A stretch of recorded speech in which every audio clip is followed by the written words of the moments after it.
वैसी तो शादियां हो नहीं रही हैं, व्यक्ति की शादी भी हो जा रही है तो बैठती नहीं है जोड़ी, कुछ ना कुछ होता है, लड़ाई हो जाती है और तुरंत तलाक देके घर चली जाती है। ये माँ बाप की सबसे बड़ी गलती है।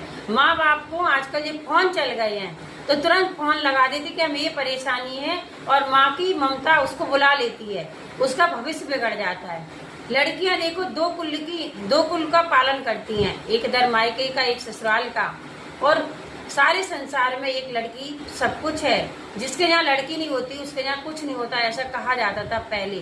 तो आज क्या हो रहा है, छोटी छोटी बातों से व्यक्ति के संबंध टूट जाते, क्योंकि सहन नहीं कर रही, सहन शक्ति नहीं है इसलिए, और माँ भी उसका साथ दे देती है। माँ की सबसे बड़ी गलती है।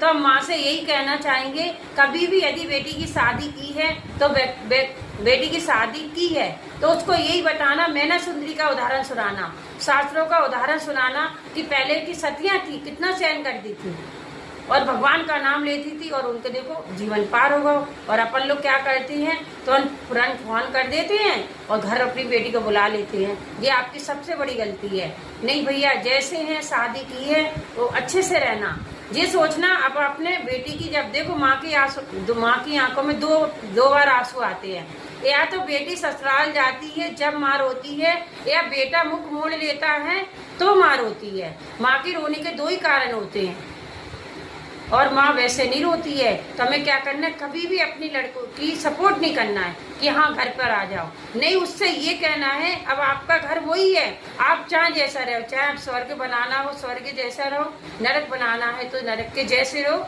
जी आपके हाथ में है, अब हमारे दरवाजे आपके लिए बंद हो गए। ऐसे हर माँ को बोलना है और अच्छी शिक्षा देकर ही ससुराल बेटी को भेजना है।